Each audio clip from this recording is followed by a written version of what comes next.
자, 제가 작년인가 그 일본의 현대째 부동산업을 하고 있는 일본 분, 또 통역을 우리 한국 분이 거기 회사에 다니는 통역분을 같이 그분이 이제 우리 장대양 TV 구독자이면서 열렬한 팬이다 이렇게 말씀하셔서 거기랑 이제 연결이 돼서 그렇게 이제 방송도 했습니다만, 그때 그 방송에서 제가 말씀을 드렸고 또 몇 차례 여러 가지 기사를 보면서 말씀을 드렸습니다. 일본 부동산이 완전히 그 장기 침체에 빠졌죠. 30년 동안. 일본이 뭐 세계 최고의 경제 대국이었는데 그렇게 저출산 고령화로 장기 침체에 빠져 있었다가 좀 싼 것 같다. 제가 말씀드렸어요. 왜? 그 이유는 뭐냐면 대장주라고 할 수 있는 우리 그 부동산을 보면요.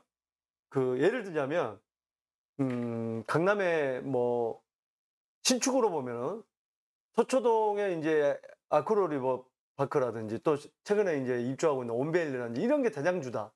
또는 구축으로 보면 압구정 현대아파트 뭐 이런 게 대장주다.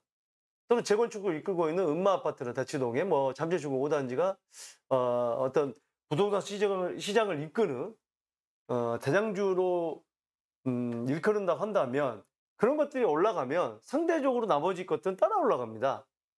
그런 것처럼 나라로 보면은 일본은 그동안에 경제 발전도 하지 않았고 거의 뭐 1%대 또는 뭐 마이너스 성장 그렇게 해오면서 고령화 또 그런 여러 가지 이유 때문에 일본 부동산이 거의 오르지 않았는데, 다른 나라들이 특히 코로나 후로 해가지고 너무나 많이 올랐어요. 우리나라나 미국이나 뭐 세계 대부분의 나라들이.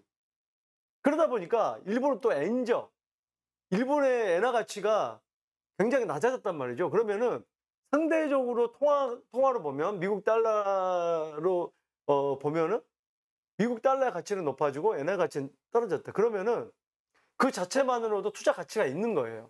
그런데다가 일본은 뭐 그대로 있거나 조금 떨어지거나 살짝 올랐죠. 조금 이렇게 올랐는데 도쿄라든지 이런 지역은, 다른 지역은 이렇게 많이 올랐어요. 그러니까 상대적으로 투자 가치가 생기는 거예요. 두 가지. 제가 이번에 9월 4일 날 TVN 프리한 닥터 그 월요일 날 오전 9시에 방송이 나갑니다. 재방송 날짜도 다 확인해서 공지를 해주세요. 재방송 그것도 공지를 할 텐데, 거기서 보면 권상우가 2019년인가 2020년인가 그 미국의 뉴저지에 있는 집을 샀을 때 그때 달러 환율이 1,000원 좀 넘었어요. 지금 1,300원이에요. 그러니까 권상우는 미국에 있는 집, 물론 집도 좀 올랐습니다. 근데 벌써 그 환차익에서 1,000원에서 1,300원이면 30%가 오른 거예요. 미국에 있는 집의 가치는 그냥 환율만 보면 30%의 가치가 올라가는 거예요. 예.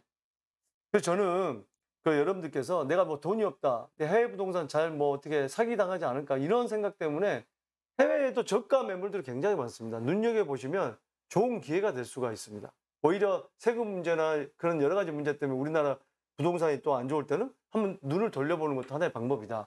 제가 이제 보면은 2018년에도 베트남도 방송을 많이 해서 그때 베트남을 사신 분도 많이 있었습니다. 최근에 또 저한테 몇 달 전에 상담 받으러 오신 분도 베트남에 아파트를 가지고 계신 분인데, 어쨌든 간에 지금 우리 이런 어떤 예금 적금에 넣어놓는 그 어떤 금리 5%로 잡아도 훨씬 더 많이 올랐죠. 그런데도.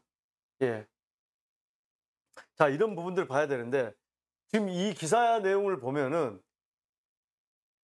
일본의 신축 맨션 분양가가 1년 만에, 그러니까 작년 대비해서 60%가 올랐다는 것은, 신축 분양가가 올랐다는 것은 그만큼 현지 시세도 많이 올랐다는 거예요. 여러분들 상식적으로 생각을 해보세요. 시세가 그대로인데 분양가만 60% 올랐다? 그거는 불가능합니다. 예. 물론 이제 일본 경제가 조금씩 지금 살아나는 것 같고 또 반도체 관련해서 뭐 투자하는 지역도 있고, 근데 여기는 이제 뭐 도쿄가 제일 많이 오른 건데, 도쿄 같은 경우도 엄청난, 여기 보시면 이 34년 만에 완공된 도쿄 초고층 아파트가 있는데 최고가가 900억 원이 나갑니다. 우리나라 공동주택으로는 지금 분양하는 게 청담동에서 이번에 분양했던 펜트하우스 350억. 그게 최고가인데 일본의 도쿄에서는 아파트가 지금 최고가가 분양가가 900억 원이라고 합니다. 900억이 넘는다고 합니다. 거의 1000억 가까이 되는데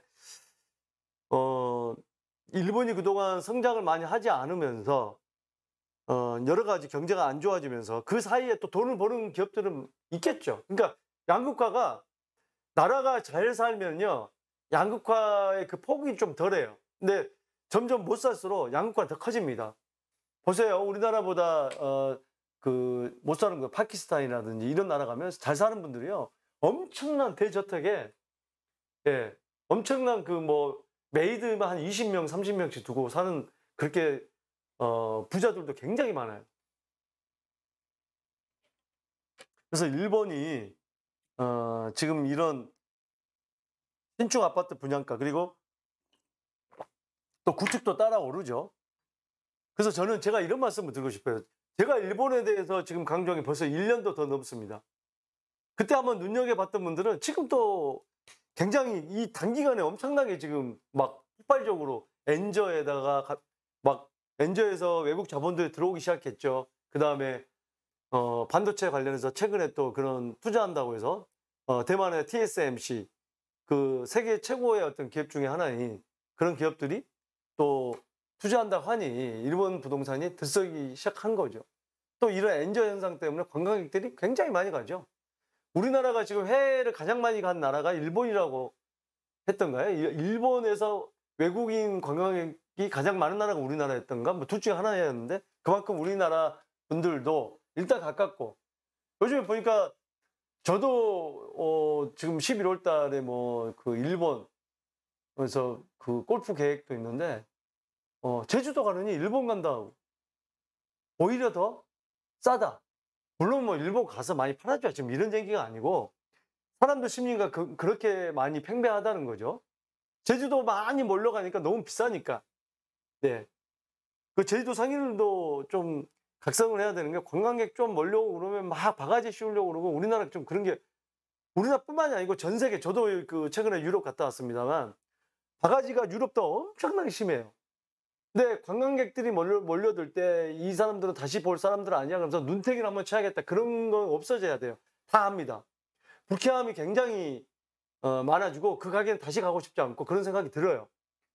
우리나라 사람들은 적어도 해외 관광객들이 오면 정말 친절하게 또 한 번에 막 눈탱이 쳐서 택시 기사라든지 이런 분들 만원 나올 거 3만 원 달라고 그러고 5만 원 달라고 그러고 참 해외 가면 저도 그런 경우는 많이 보는데 참 꼴불견입니다. 꼴불견이에요. 예. 자, 그래서 일본이 지금 이런 시점으로 가고 있다. 일본이 이제 뭔가 지금 이제 이런 점에서는 팽배하죠, 의견이. 자, 단기간에 이렇게 많이 올랐기 때문에 이제는 떨어질 것이다. 아니다. 아직도 더 올라갈 것이다. 이런 고민은 항상 있죠. 우리나라가 7년 동안 서울 수도권 위주로 해서 7년 정도 집값이 계속해서 이 폭등하고 오를 때 매년 1년 오르면 그 다음에 떨어진다. 또 2년 오르면 그 다음에 떨어진다. 3년째 오르면 이제는 무조건 떨어진다. 4년째 무조건 떨어진다. 계속 다 틀려요. 이 폭락만 주구장창 때리는 유튜버들. 그러다가 한 번 이번에 맞았죠. 그런 점쟁이는 나도 하겠습니다. 우리가 전 보러 가가지고 10마디, 20마디 중에 사람이 기가 얇아지는 게 10마디, 20마디 중에 한 가지가 좀 뭐라고 얘기했는데 내가 생각하는 건 좀 일치를 해. 그러면은 나머지 그것들도 다 맞는 것처럼 느껴지는 착시 현상이 나오는 거예요. 그래서 점 보는 거 좋아하는 사람들은 5만 군데 다 다닙니다. 설악산에 어떤 무슨 스님부터 시작해서 저기 전라도 경상도에 무슨 작두 타러 가고 돈 버는 거 다 거기다 갖다 바치고 그러다가 2단으로 또 빠지죠. 그런 돈 있으면 우리 장대양 TV 슈퍼챗 좀 1,000원이라도 좀 보내주시면 도움이 될 것 같아요. 1,000원이 뭐야? 1,000원. 좋은 컨텐츠 만들겠습니다.